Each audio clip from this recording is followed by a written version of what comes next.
Meron ka ng CCTV camera gamit lamang ang iyong cellphone. Makikita sa video na kung anuman ang naaabot na area ng iyong camera, ay live mong makikita gamit ang isa mo pang cellphone o computer. Paano nga ba gawing CCTV ang iyong lumang cellphone? Kung wala po kayong lumang cellphone, pwede din po ang bagong cellphone. Let's start. Sa iyong cellphone i-open ang Play Store. Next, i-search ang IP webcam.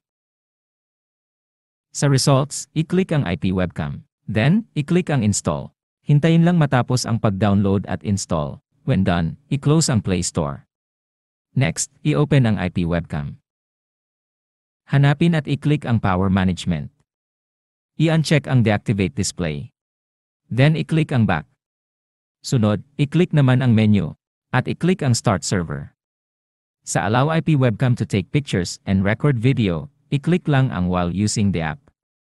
Sa Allow IP webcam to record audio, i-click lang din ang While using the app. Makikita sa screen ng iyong phone na ready na ito. Tandaan ang IPv4 address na makikita sa screen ng phone mo. Next, sa isa mo pang phone, pwede din sa laptop o PC, buksan ang Google Chrome. Then sa address bar, i-type ang IPv4 address na makikita sa screen ng iyong IP webcam. When done, i-click ang Enter o Go. Nice!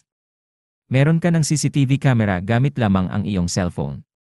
Makikita sa video na kung anuman ang naaabot na area ng iyong camera, ay live mong makikita gamit ang isa mo pang cellphone o computer.